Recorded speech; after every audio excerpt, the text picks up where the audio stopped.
ચૂંટીને મોકલ્યો છે કે દ્વારકામાં મકાનો પડે કે અમદાવાદમાં મકાનો પડે કે પછી ગીર સોમનાથમાં પડે કે ક્યાંક કોઈ બેન દીકરી પર પોલીસ વાળો અત્યાચાર કરે કે ક્યાંક દારૂના અડ્ડા પોલીસના હપ્તાથી ચાલતા હોય તો આખા ગુજરાતમાં જેનો અવાજ સંભળાય એ તમારો વડગામનો ધારાસભ્ય છે. એટલે તમને પણ એમ કોલર ઊંચા કરવાનું મન થાય. વડગામ ખાતે પહોંચેલી આપણી જન આક્રોશ યાત્રાના આગેવાન જેણે આ નેતૃત્વ હાથમાં લીધું છે એવા પ્રમુખ શ્રી અમિતભાઈ, એવા જ આપણા વિપક્ષના નેતા ભાઈ શ્રી તુષારભાઈ, જ્ઞાનીબેન, ચંદનજીભાઈ, અને જે વિસ્તારમાં થી તમે લોકો આખા ગુજરાત અને ભારતમાં એક એવો ચહેરો મોકલ્યો છે કે જે ગરીબો, વંચિતો, શોષિતો, પીડિતો, ખેડૂતો, મજૂરો એ બધાનો કોઈ અવાજ એવો મારો ભાઈ જિગ્નેશ મેવાણી, અને એવા જ જિલ્લાના પ્રમુખ ભાઈ શ્રી ગુલાબસિંહભાઈ, સુહાસિનીબેન હમણાં અહીંયા હતા પણ ગયા, માન્ય સોનલબેન, અને સૌ મંચસ્થ આગેવાનો, કાંતિભાઈ ખરાડી થી લઈ અને સ્ટેજ ઉપર બેઠેલા સૌ મહાનુભાવો. બનાસકાંઠા જિલ્લાના યાત્રા ધીમે ધીમે જ્યારે વડગામ આવી અને મને એમ થયું કે મારે એક જગ્યાએ જવું છે તો એ જગ્યા કઈ પસંદ કરું કે ત્યાં જઈને એમ કહું કે સલામ તમને લોકોને કે તમે કંઈક એવું કર્યું કે જેના કારણે અમારા જેવા અહીં આવીને તમારી વચ્ચે ઉભા રહેવા માટે મજબૂર થાય. તમે એક એવા ધારાસભ્યને ચૂંટીને મોકલ્યો છે કે દ્વારકામાં મકાનો પડે કે અમદાવાદમાં મકાનો પડે કે પછી ગીર સોમનાથમાં પડે કે ક્યાંક કોઈ બેન દીકરી પર પોલીસ વાળો અત્યાચાર કરે કે ક્યાંક દારૂના અડ્ડા પોલીસના હપ્તાથી ચાલતા હોય તો આખા ગુજરાતમાં જેનો અવાજ સંભળાય એ તમારો વડગામનો ધારાસભ્ય છે. એટલે તમને પણ એમ કોલર ઊંચા કરવાનું મન થાય. જેમ આખા દેશમાં અમે ફરીએ એટલે કહીએ કે ક્યાંથી આવ્યા તો કે ગાંધીના ગુજરાતમાંથી, સરદારના ગુજરાતમાંથી. તો ગાંધી અને સરદારના ગુજરાતનું નામ પડે અને આપણાને છાતી કાઢવાનું મન થાય એમ તમને વડગામના લોકોને પણ આજ મન થાય. મને એમ થાય કે મારા ત્યાંથી ધારાસભ્ય આવો હોત તો હું પણ કોલર ઊંચા કરીને ફરત. ત્યાં જુદું થયું ચિત્ર, અમને લોકોને શરમ અને સંકોચ થાય એવું થયું. પણ વચ્ચે ઘણી વખત ભાઈ જિગ્નેશભાઈ સાથે તમે લોકો જાણો છો કે જ્યાં ગુજરાતમાં એ અગ્નિકાંડના પીડિતો હોય, હરણીકાંડના પીડિતો હોય, એ બધે જ લડવાની વાત થાય ત્યારે અમે લોકો જે અમુક લડવૈયાઓ જે નીકળીએ ત્યારે મને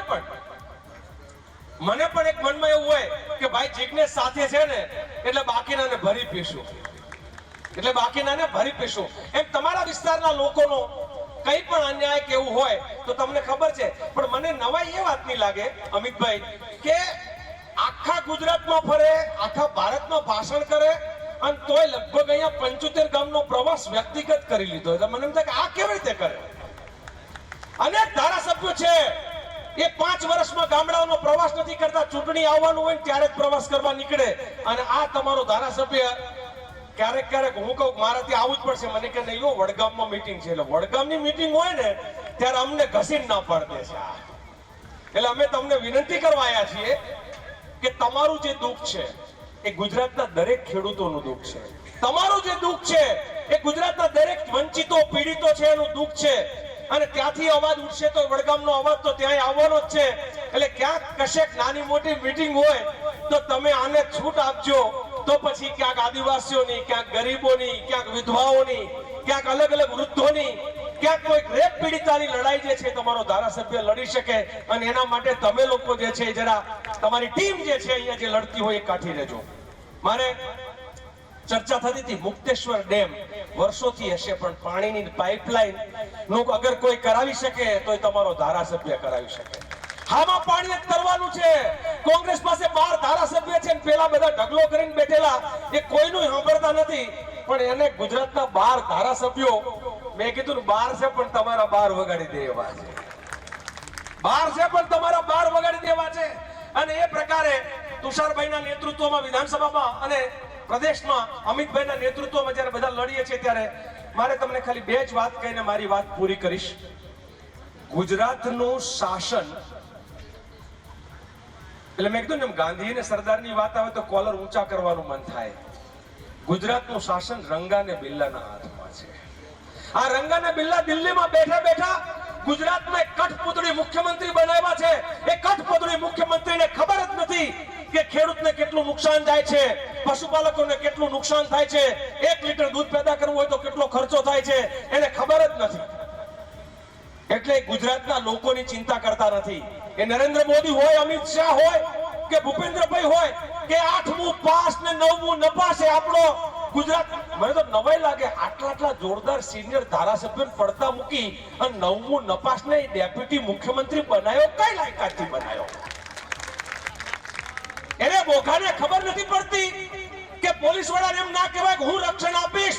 પોલીસ વાળાનું કામ છે ગુજરાતની બેન દીકરીઓનું રક્ષણ કરવાનું. પોલીસ વાળાનું કામ છે દારૂના અડ્ડા બંધ કરવાનું. પોલીસ વાળાને હત્તા ઉઘરાવા રાખ્યા છે.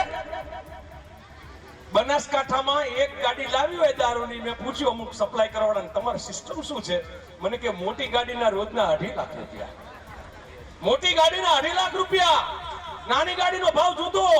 અને કયો માણસ ક્યાં સપ્લાય, એની કૂપન આપે છે. તમને નવાઈ લાગે. આમાં ગુજરાતમાં ગમે તે થાય, બનાસકાંઠાના લોકોએ જ્ઞાનીબેને જે કહ્યું ને, ખાતરની થેલીઓની લાઈન લગાડવી પડે છે. ખાતરની થેલીઓ લેવા જાય તો દંડા પડે છે. આપણને ખાણ ના મળે, ખાતર ના મળે, બિયારણ હરખું ના મળે. દારૂ તો કે જ્યાં જોવે ત્યાં મળે. એની દારૂની ગાડીનો પસાર કરવા માટેનો એક સિક્કો હોય છે. જેની પાસે સિક્કો હોય ને, એ ગાડી અહીંથી પસાર થાય. પછી કે બનાસકાંઠાનો આટલો ભાવ, ગાંધીનગર પહોંચાડવાનો આટલો ભાવ, રાજકોટ સુધી પહોંચાડવાના, સૌરાષ્ટ્રમાં પહોંચાડવાનો ભાવ. અલ્યા તને ગૃહમંત્રી આ ભાવ નક્કી કરવા માટે નથી બનાવ્યો. તને ગુજરાતનો ઉપમુખ્યમંત્રી આના માટે નથી બનાવ્યો. તને બનાવ્યો છે પોલીસ વાળાને કહેવા માટે કે ખબરદાર જો ગુજરાતમાં દારૂના અડ્ડા ચાલ્યા તો, ખબરદાર જો બેન દીકરી ઉપર બળાત્કાર થયા તો, ખબરદાર જો કોઈ વંચિત ઉપર ધોકો ઉપાડ્યો તો, ખબરદાર તો જો કોઈ ખેડૂતના ખેતરોમાં બળજબરીથી વીજળીની લાઈન નાખી તો. તમારું કામ સેવા અને રક્ષણનું છે. આમાં તો રક્ષક જ ભક્ષક બન્યો છે. ત્યારે ગુજરાતમાં આ ભાઈ જિગ્નેશભાઈ જેવો તમારા ધારાસભ્યની જરૂર છે. એટલે તમને કહું છું કે તમે કોલર ઊંચા રાખીને કહેજો કે ભાઈ જિગ્નેશ, તું ગુજરાતની, ભારતના લોકોની, ખેડૂતોની, ગરીબોની ચિંતા કર. તારી ચિંતા અમે કરી લેશું. અને આ રીતે કરશો તો જેમ તમે ચંદનજી ભાઈને 43,000ની લીડ આપી, એમ તમારું જોઈને આખા ગુજરાતમાં આવી લીડ શરૂ થશે. આપે મને બોલવાનો મોકો આપ્યો એ બદલ આપ સૌનો ખૂબ ખૂબ આભાર. ધન્યવાદ. જય હિન્દ. સાથે